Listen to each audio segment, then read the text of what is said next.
What if only white voters had decided the 2024 election? Thanks to VoteHub's demographic breakdowns, we can actually see the numbers state by state. And when you zoom in on the 7 battleground states, the map looks completely different. Stick around, because the results might surprise you. Let's start in Arizona. Among white voters, Donald Trump earned about 1.36 million votes, or 58.9%, compared to Kamala Harris with 950,000, or 41.1%. That's nearly an 18-point margin. Without Hispanic and Native American turnout, Arizona isn't a toss-up, it's safely red. Next door in Nevada, the gap is even wider. White voters broke 61.7% for Trump, 38.3% for Harris. That's a 23-point spread. The only reason Nevada is competitive in real life is because of Hispanic and Asian voters in Clark County. Strip that away, and Nevada is redder than Texas.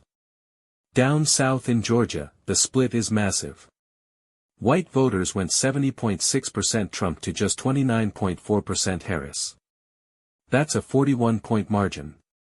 Georgia only flipped blue in 2020 because of huge black turnout in Atlanta and its suburbs. Without that coalition, Georgia isn't purple, it's deep crimson. North Carolina shows the same dynamic. White voters went 62.4% Trump, 37.6% Harris. In reality, black voters around Charlotte, Raleigh, and Durham keep Democrats competitive here. But if only white North Carolinians voted, the GOP wins in a landslide. Now to Pennsylvania. White voters gave Trump 56.9%, about 3.26 million votes. Harris got 43.1%, about 2.47 million. That's a 14-point advantage.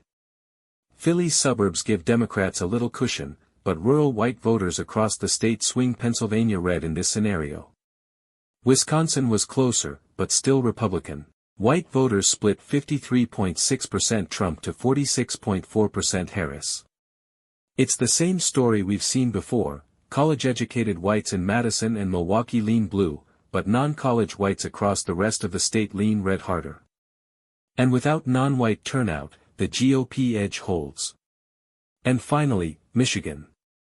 White voters went 57.3% Trump, about 2.58 million votes, to 42.7% Harris, about 1.92 million. Union households and suburban whites keep Democrats in the game, but the white vote overall tips Michigan red.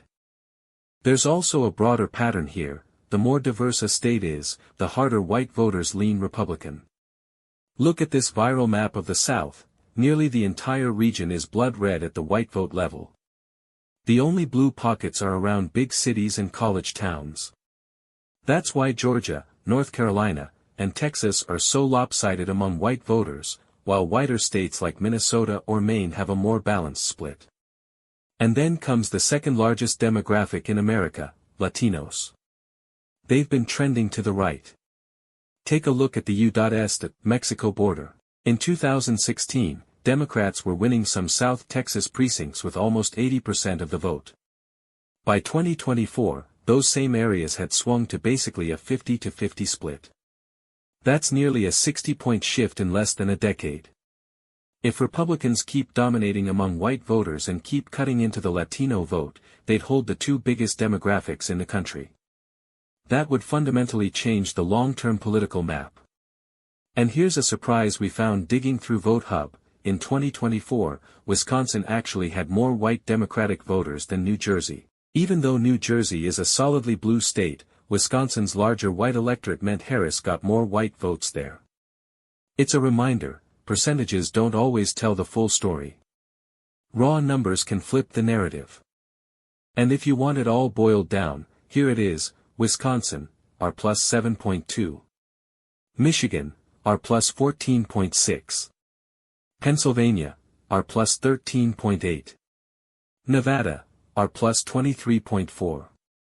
Arizona, R plus 17.8.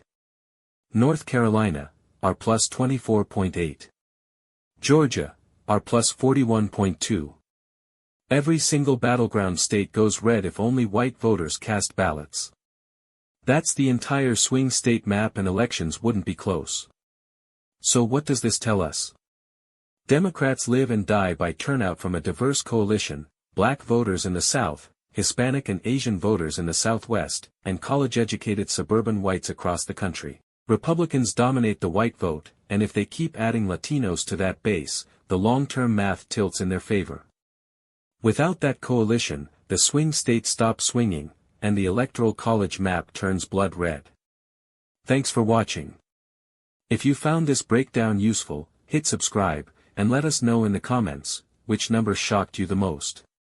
Was it Georgia's 41-point margin, or the Latino swing on the border? We've got more VoteHub deep dives coming soon, so stay tuned.